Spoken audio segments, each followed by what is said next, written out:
Okay, welcome to week 6. We are still talking about urban ecology this week and probably next week too. There's just a little bit of stuff, a little bit of background we got to get through before we can get into like some case study stuff. So this week I want to get more into patch dynamics and what we sort of mean by that and how it's incorporated into socio-ecological systems.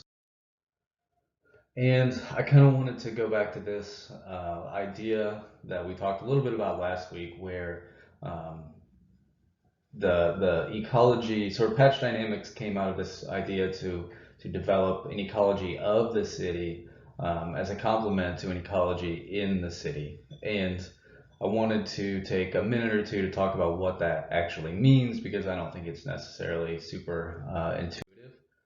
And so historically, if we're doing and these, I'm going to call it ecology in the city. Like traditionally, historically, this is sort of what that has meant, where we're comparing some non-urban area. Maybe we're comparing, if we're talking about urban forestry, maybe we're talking about the diversity of a traditional non-urban natural setting like a forest and comparing that to some urban setting, maybe an entire city or maybe a park or whatever it is.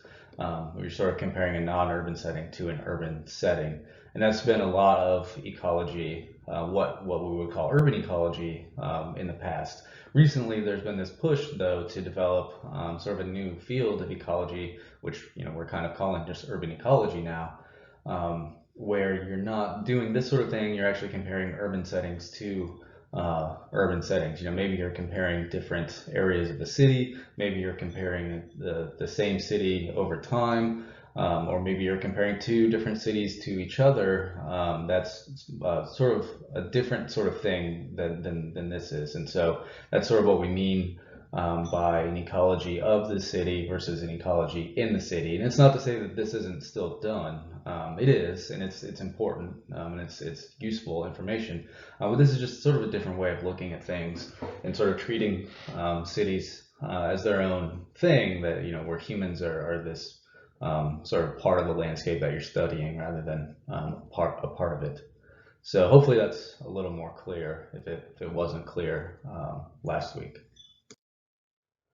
Uh, and when this sort of new field of urban ecology was being developed, particularly the patch dynamics aspect of it, early on, um, uniformity was an important assumption. So when we're talking about ecology or the early days of ecology, there was this assumption of uniformity, and we already talked about this a little bit, where um, they were kind of just looking at population dynamics and interactions between organisms, and um, not really taking into account the spatial dynamics of an environment that might be influencing it. And so we know now that that's definitely a simplified way. If you're making this assumption, um, almost no, you're almost always going to violate this uniformity thing. Like systems are just not uniform, even if that's a natural setting, especially if it's in urban setting. So we've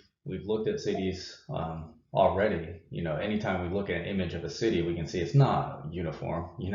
Like yeah, there are buildings everywhere, but there are different types of buildings. There's different densities of buildings. There's different densities of vegetation. There's different densities of transportation.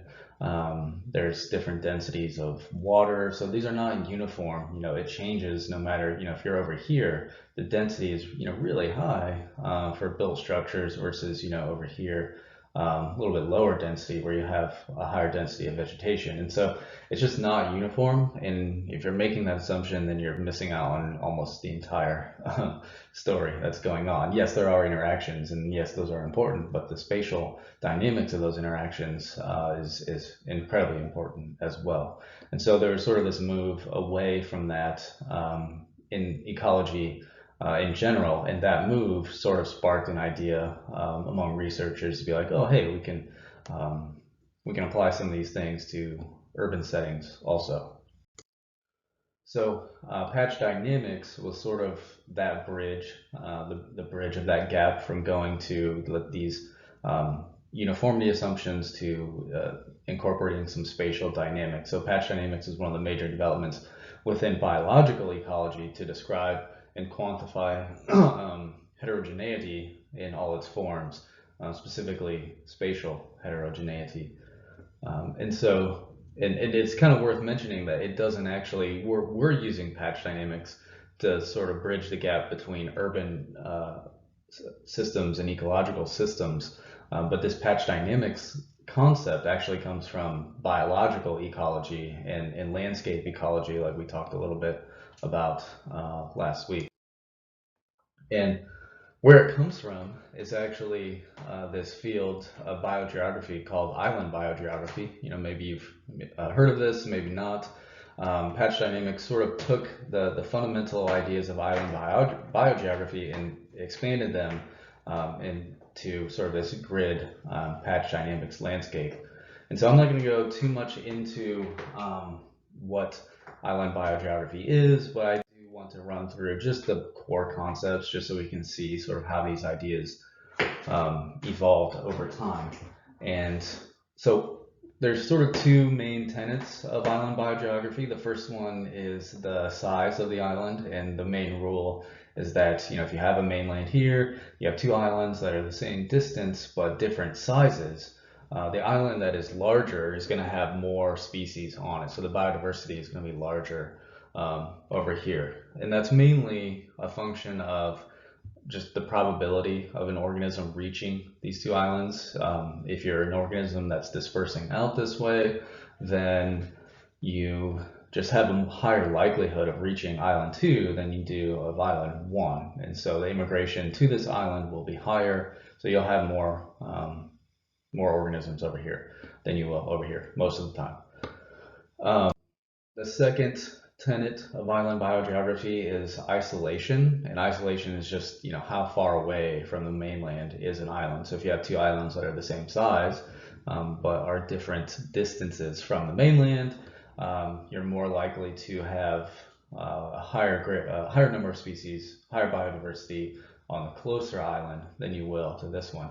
And this one's a little bit different. It has actually more to do with extinction.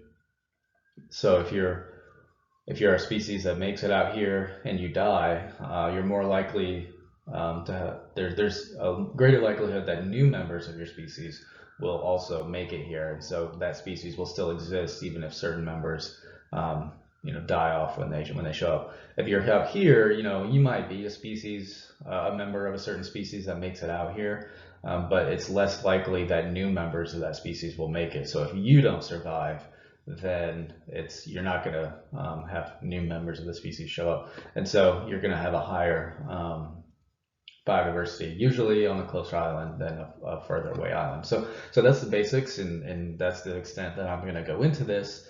But I guess the trajectory here to getting how this connects to urban ecology is, what if we laid this out on a grid and said, okay, let's not actually look at the environment, let's just make this a grid. And so maybe you do have some mainland down here, and you have these islands that are here, and we're representing those by patches. And so the colored patches are going to be islands, and the patches here are going to be water in this environment. And sort of the fundamental concept of island biogeography is that these patches are uninhabitable to the organisms that we're interested in. So we're interested in how terrestrial organisms show up here and show up here and show up here, because they can't live in any of this in-between area, because this is some sort of water or aquatic marine type environment, so it's uninhabitable. If we want to connect this to urban ecology, let's just remove that assumption. Okay, so let's just take this out of, we're not talking about an island in the ocean anymore, we're just talking about some landscape. And these patches still exist, but they're not uninhabitable, they're just different types of patches. So maybe this is a city now, and you have a park here, and a park here, and a park here. An organism might be able to live, or at least move through these patches. It doesn't have to fly over it or something like it, be carried on the wind or something. Most organisms can move through here, But we're kind of interested in quantifying the makeup of these patches and how things move across, rather than just the dispersal of an organism, and how those patch classifications, and organizations, which we'll talk about here in a second, how that might influence that. So that's sort of how that's connected, has its roots in island biogeography. Um, and if you do that, it's not like you just have two different patch types. Like if you might look in an urban environment and there are lots of different patch types, and it's what we call a mosaic. And the reason is, you have all these patterns that show up, and those patterns are actually important for understanding processes and functions in an urban environment. And so that's sort of the connection to island biogeography, and patch dynamics, where you're sort of extending that idea of island biogeography to the spatial aspects of it to an urban system, and just put in a grid sort of aspect. And if we want to, so we're talking about how to quantify these, the patchiness. I don't know. I just kind of made that up. I don't know. I like it though, patchiness. If we're gonna quantify the patchiness of some area, there's different ways to do that, and there are ways that are spatially inexplicit. You can count up the different types of patches and say how many different types of patches are there. You could count up the frequency of each one. So we have these different types of patches, and this patch occurs this many times, and this patch occurs this many times, and so forth. Those are spatially inexplicit because that's not really a spatial thing. You're just counting them up and seeing how often they occur. So there's no sort of spatial aspect to that. But there are spatial ways of examining this also. So you can do the patch configuration, where you're looking at sort of how are these patches laid out across this area. What is the actual organization of that? That would obviously be very spatial. And they can also be temporally dynamic. So we can be looking at how do these patches change over time. Maybe a patch A was one type and now it's a different type. They change temporally. And they can actually change temporally and spatially. So if you're just looking at a given patch over time, then that's not necessarily spatial. But if you then zoom out and look at your entire area and say, okay, how does this entire mosaic shift over time? Then that's spatially explicit and temporally dynamic. So there's a lot of different ways to look at this and to quantify spatially what's going on in an urban setting, and how does that influence all sorts of different things, from the biodiversity that's there to the ecosystem services that people are getting from the vegetation that is or isn't present in a given patch, and all sorts of things are this is useful for understanding these patterns. Okay, so let's talk a little bit more about this. Actually, we'll just keep going right along with these patch characteristics here. One of the things is that I think isn't super intuitive is like, how do these patches come to be? Obviously, if you're in a city, then people build the cities, and so we create some of these ourselves. And so there's organisms, and I have a little bug guy here, but maybe I should have put a person here, because people are organisms, and we have the greatest impact. We're talking about urban systems, and urban systems wouldn't exist at all without people. So that's probably the number one way that humans are constructing these environments. But there's other types of organisms that can change patch dynamics and change a patch type. If we have trees are organisms, so if we're planting trees, then we're altering the makeup of those patches and the organization of that city. And then we talked about pests too, right? So if you have a pest that comes through and wipes out all your trees, maybe it's this little guy here. I don't know what this is, caterpillar. Wipes out a bunch of trees, then that's also going to alter the landscape, and so that's going to change patches. If it kills enough trees, maybe it's changing a patch from one type to another. So certainly other types of organisms can influence things. Fires are kind of interesting. Like until I was putting this together and doing some reading, I was less familiar with the idea of fires. Like I think we all sort of understand that a fire could alter the landscape, certainly with everything going on out west right now. Like those fires are, the entire west pretty much is burning on a scale that we haven't ever really seen, for reasons related to both climate change, certainly climate change, and how forests have been historically managed. And that can change the landscape. But there's also stuff within an urban setting that can have large impacts. And so things like arson can burn down buildings. Now that's a crime, but there's other like non-criminal things. There's just regular, sometimes buildings catch fire and sometimes they burn down completely. And that, is going to change the building density of that patch. If a building burns down, certainly if multiple buildings burn down, and that's something that probably doesn't really happen as often anymore, or we're not seeing these huge fires that burn down, entire sections of cities. But historically, that has happened. Now, our building material and the way we construct things has changed, and we have better fire departments. The technology is better, and we have better water transport. So these large-scale fires don't necessarily happen at the same scale in cities that they used to. If you look up, areas like Chicago, it have really, really destructive fires, 100 years ago or more, where that can dramatically change the landscape in a city and, raise entire buildings to the ground, neighborhoods to the ground, where that's, you had housing and building density, and all of a sudden there's just bare ground. And so that's obviously going to change the patch layout of that city. Municipal management, obviously, if it's cities that set zoning laws and things, so they're having a foundational effect on how those patches are laid out, because they're actually designating where certain things are going to be. Disease organisms, unfortunately, I think we're all too familiar at this point for how a disease organism can change things. If you have widespread mortality, and if you have mortality concentrated in certain areas, that's going to have an impact, especially long term, for what's done in those areas. If homeowners are passing away, then what happens to those homes? All sorts of things that can be caused by disease.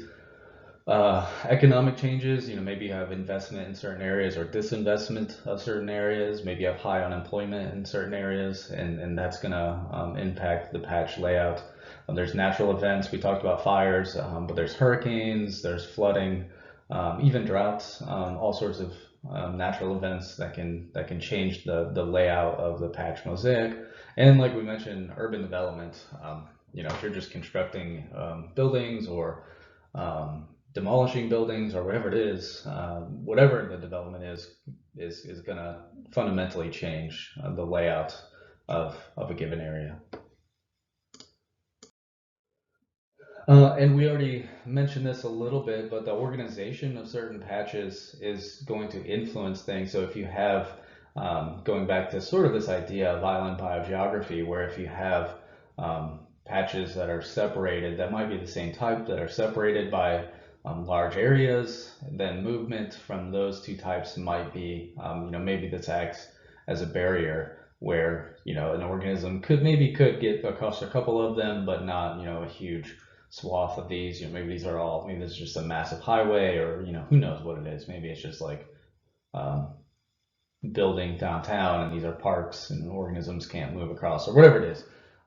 You can have barriers, or you can have connections, and these might be corridors where organisms can move from one patch to a different patch. So that layout is going to influence how things move. And, we talk about organisms, and I think that's probably the most intuitive way to think of it if you're talking about ecology, but we could talk about other things like people. I mean, people are organisms still, but you could talk about how money could move from one patch to the other, or information could move from one patch to the other. Transportation, how people are moving around different patch configurations would all fall under the umbrella of urban ecology, and I think would be interesting to look at. So, and you might have, sort of pools of patches that are all together, really high dense in certain areas. So all this is going to influence how things move around that patch organization, how things move around in urban settings. The last one is patch classification. And so if we're looking, if we're scientists and we are looking at certain areas, maybe we have some satellite imagery here and we want to look at the patch classifications of these different areas, it can be, well, how do I want to say this? Like, patch classification is important, but you can also miss out on important things. And so if we're looking at this area, these two areas, A and B, see if I can remember this, they're differentiated by building density, but they have the same vegetation density. So the building structure density is different in these two, but the density of vegetation is the same. And that might be surprising, but they look very different, right? But basically, if you think of this as this image, you can't see it, but it's made up of tiny patches, parcels or pixels, and I'll talk about that stuff later on. But there are patches here, and so basically the difference between these two is the organization of the patches. They're spatially different, even though the vegetation densities are the same. Now here it's just the opposite. So the building densities, see that, yeah, differentiated by density of vegetation, but the building densities are the same here. And it's actually kind of hard to see some of the building. You can kind of maybe see a few of them in here, but there's actually not that many over here either. So the same building densities, but different vegetation densities. And again, the only real difference there as far as building densities is the organization. Like here, they're a little bit clustered and easier to see. Here, they're kind of covered by the vegetation that's here. And that's indicative of the difference between these two. So the way things are organized is going to influence, is really important, and may, actually, you may not pick up on these on the ways that you're classifying an entire area may differ. And so the patch organization, you're going to miss out on sort of understanding that. So there's different ways to quantify it, and that's why it's important to look at things in different ways rather than just counting up the types of patches or the frequency. You might have to do all of those things to really understand what's going on in an area. Okay, so I'm going to wrap up this first video here. On the next page here, there will be a reading about Bangkok, and this is going to sort of lay out, it's going to use an example from this city and talk about why urban ecology is such an interdisciplinary field of study, and why, if we really want to understand what's driving the patterns that we see, we have to look at things from multiple perspectives. We can't just take an ecology perspective. We need a sociology perspective and a geographical perspective as well.